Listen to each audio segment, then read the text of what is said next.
This is Tadpole. I'm Polly. This is Mom Jennifer and Frankfort. So Jennifer, can you just explain to us? Start by Ahmed's journey. How did you first find out that he was sick?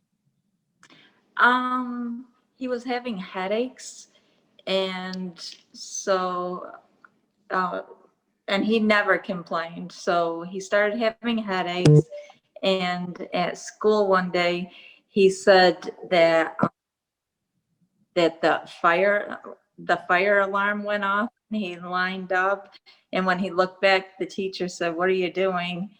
And no one else lined up. He was hearing it in his head. Oh my goodness. And he said that he was hearing something in his head 24/7. And he started vomiting. And so we went to the doctor. The doctor he thought maybe it was allergies or something, but sent him for an MRI. And that day they called back with the MRI findings, and they sent us to Syracuse immediately.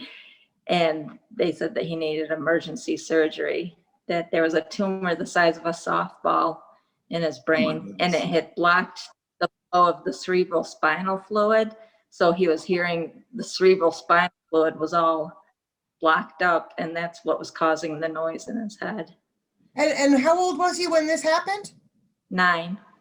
Oh my God. And how old are you now, Ahmed? 12, turning 13 in March.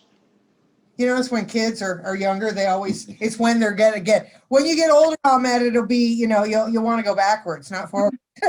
So did he have the surgery in Syracuse? His first, yes. So how did you go from Syracuse to St. Jude? Well, he had the surgery, and when we got there, I said I wanted a second opinion.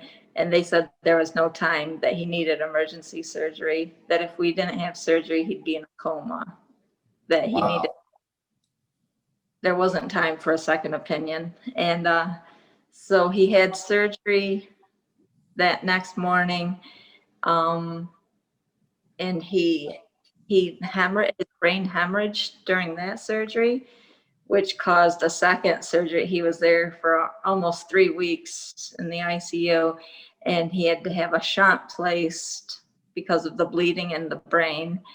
And so that was the second surgery. His doctor there thought, let's just watch it, that she didn't think it would grow back, the surgery that she made, that she wasn't able to get all of it, but she thought we could just watch it. And then he needed another surgery. Within 6 months, it grew. Oh. So he needed surgery again. And then he went 2 years without it growing.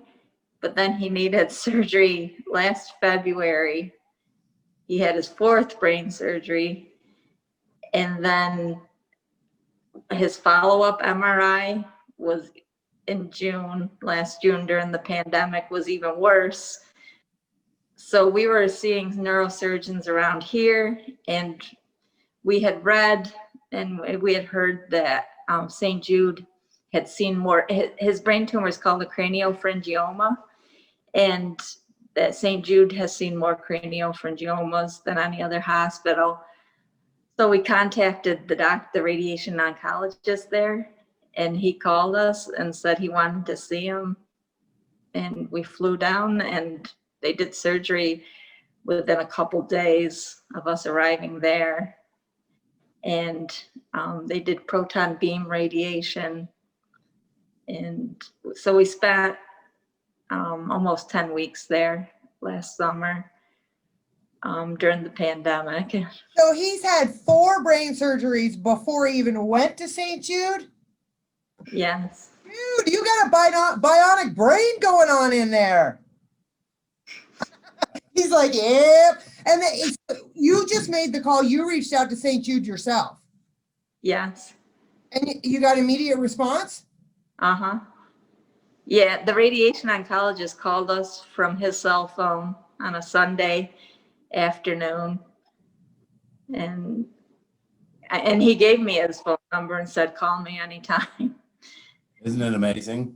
We've heard that so many time and time again about cell phones on the weekends, call me anytime. As a mom, how do I mean, when you first started that story, it was he's got ringing in his brain, and then he's got a brain surgery. I mean, that happened really quick. That's got to be terrifying as a mom. It did happen really quick. It was all brand new. I didn't know what to do. It was terrifying. Yeah. And yeah, for you, you're 9 years old. I mean, what do you think when you hear the word brain cancer, and that's two pretty scary words. Yeah. And I had no idea what was going on. I just kind of stayed calm. And in the emergency room for my first surgery, two of my aunts were there, and they took my mind off of the surgery.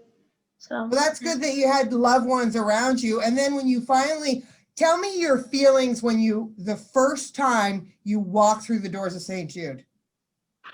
I was scared because I was leaving my family and I had no idea what was gonna happen.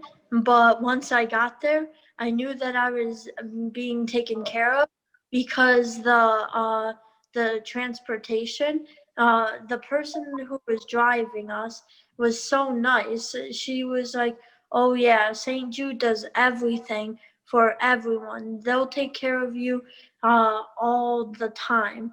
And so we stayed in a hotel on the St. Jude property, and everybody there was so nice.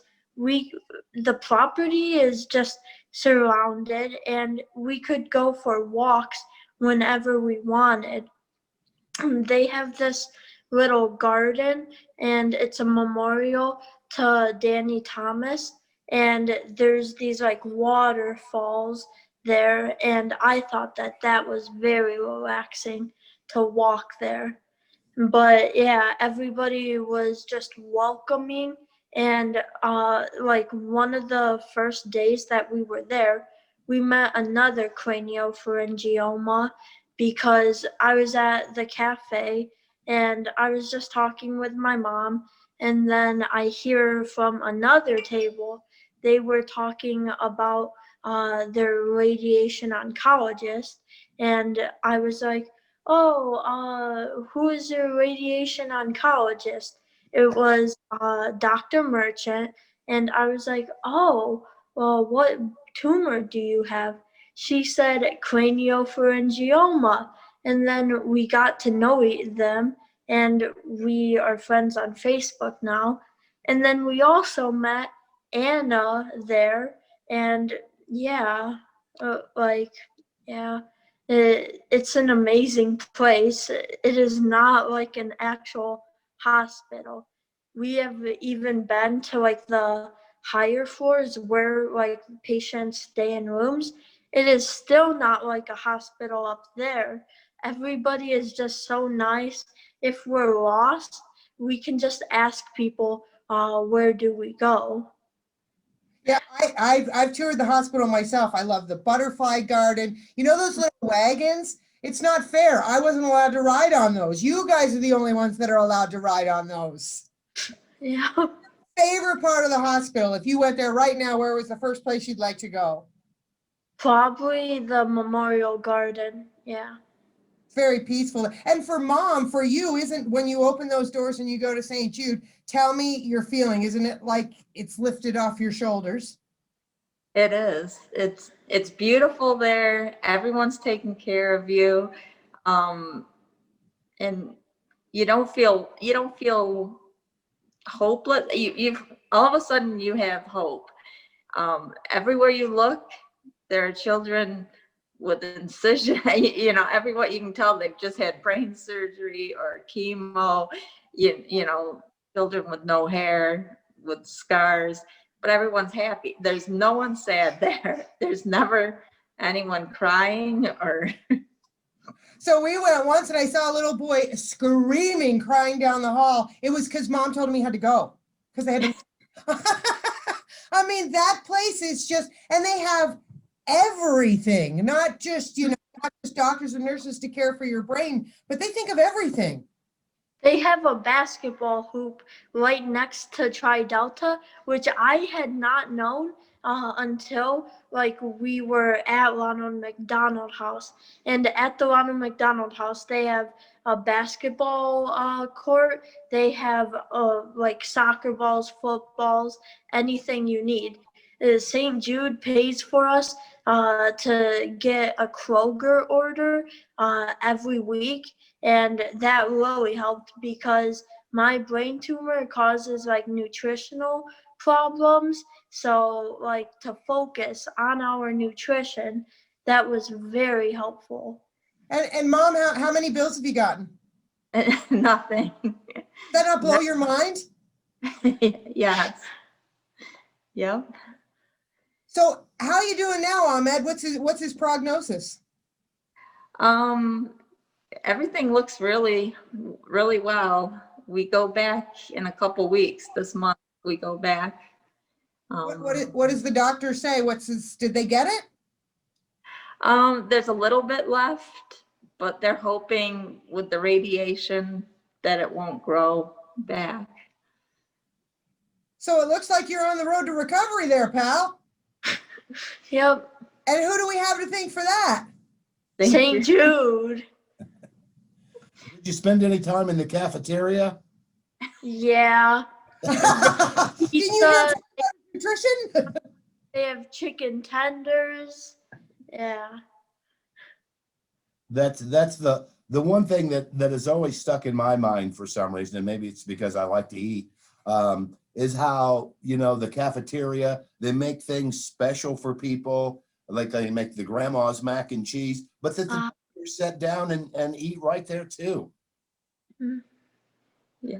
Now that you're a St. Jude patient, you're going to be a St. Jude patient for life. Yeah. We are just like blessed because of St. Jude. Yeah, his doctors here would treat the tumor, and they're always watching the tumor, but at St. Jude, they do the entire patient, everything. They took care of everything that the tumor causes. It has so many side effects, and they worked on that so he can have a better quality of life, taking care of everything.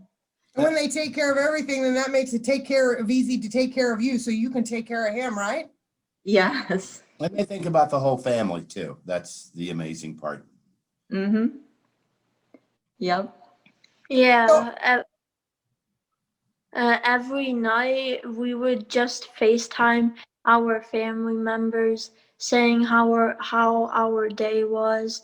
And I thought that was really nice that they had free Wi-Fi for everyone.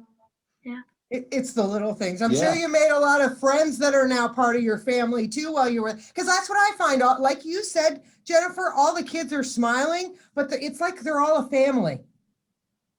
It is. And his tumor is a rare one. We never thought we'd meet anyone that had the same one. And you meet so many. Yeah. We probably met 7 or 8 other craniopharyngioma patients there.